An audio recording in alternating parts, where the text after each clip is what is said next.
Something is moving under this war that Washington cannot see. The strikes are real.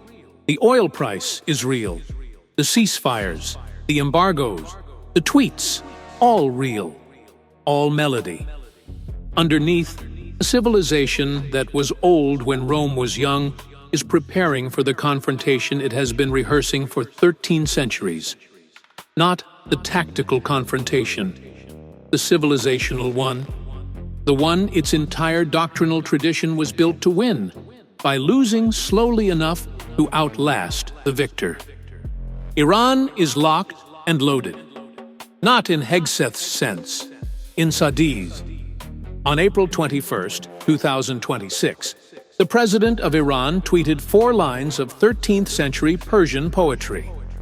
Western intelligence read it as decoration. It was a civilizational threat assessment, delivered in the only language that can carry it. This is the signal. And the deafness to it is the load-bearing reason the Iran theater keeps breaking every model Washington runs. Start with the substrate. Shiism is the Islam of the losing side. Its foundational trauma, Karbala, 680 CE, is not a wound. It is an operating system. Hussein knew he was outnumbered.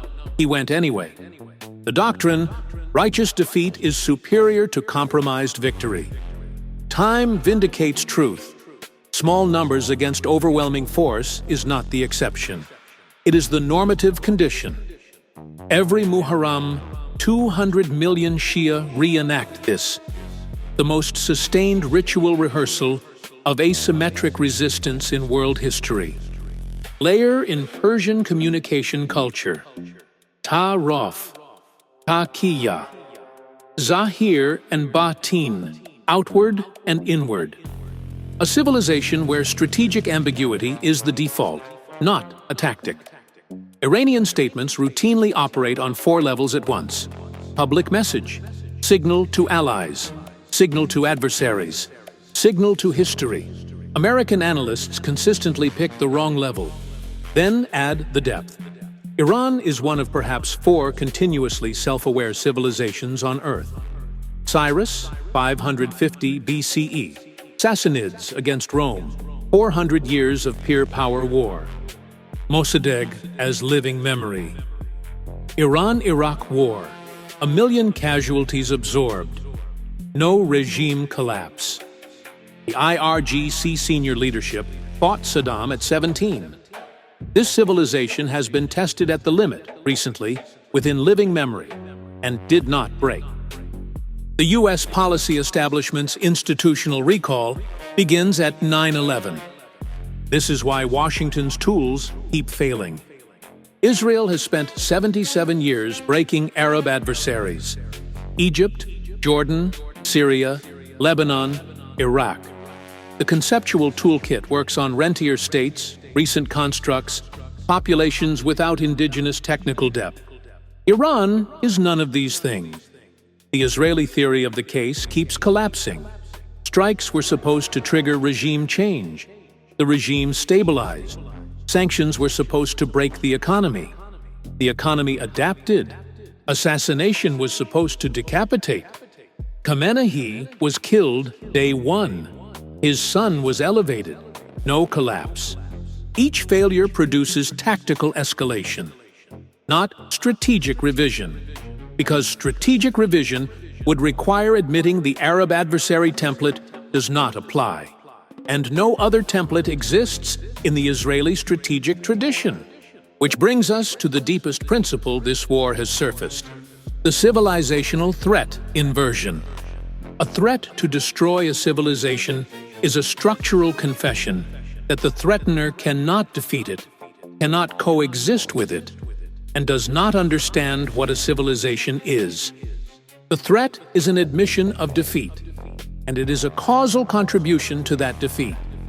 Rome threatened Judaism. Rome is a ruin. Judaism persists. The Mongols threatened Persia. Within 2 generations, the Mongols were speaking Persian, reading Saadi, and ruling as a Persianate dynasty. Nazi Germany threatened Jewish civilization. The Nazis are a case study. Jewish civilization survived. The Soviet Union threatened Russian orthodoxy. The USSR collapsed. The Church is now a pillar of the Russian state. America threatened Vietnam with the Stone Age.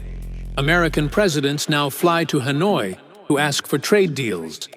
The pattern reaches the level of structural law. Civilizations that are threatened with destruction acquire the moral, strategic, and doctrinal reserves to outlast the threatener. And they always do. You cannot mow a civilization. Each cut produces deeper roots. And this is what the tweet was. The couplet is Saadi from the preface of Golistan, composed in 1258, the same year Hulagu Khan's Mongols sacked Baghdad, ended the Abbasid Caliphate, and killed perhaps 15% of the Muslim population of the world. Saadi wrote these lines while watching civilization itself nearly burn. The realm of Pars has no grief from the wounds of time. So long as one such as you, the shadow of God, stands above its head. O Lord, preserve the soil of Pars from the wind of fitna. For as long as soil endures and wind remains. Every word is weaponized. Pars, not Iran, the pre-Islamic, pre-regime civilizational name, bypasses every 20th and 21st century political identity, invokes 2,600 years. Zahir, not just time. The Quranic concept of worldly fated time. The wounds history inflicts when empires collide.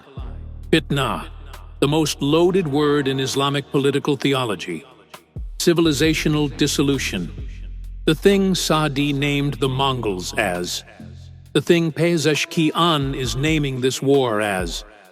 Kak-e-Pars, the soil of Pars. Not the state, not the regime, not the people, the civilizational substrate itself. As long as soil endures and wind remains. A prayer on geological time. 4 audiences heard it simultaneously. To Iranians, we have been here before. We survived. To the Persianate and Shia world, this is civilizational solidarity. You are Pars too. To the global south, watch the template. Survival through patience, not through victory. To Washington and Tel Aviv, you are playing the role of the Mongols. We wrote this script 768 years ago. And the deepest signal, President Pezeshkian is the reformist. The candidate Western analysts hoped would be different. He is tweeting Saadi's prayer for Persian civilizational survival against foreign invasion, explicitly invoking the Mongol parallel. There is no westernizing faction in Iranian politics that rejects the civilizational frame. There are only tactical disagreements within it. Washington keeps searching for the internal faction that will break the frame. No such faction exists. President Pezeshkian just confirmed it in 280 characters of 13th century Persian. This is the baseline made audible. Every future thesis in this stack inherits the substrate.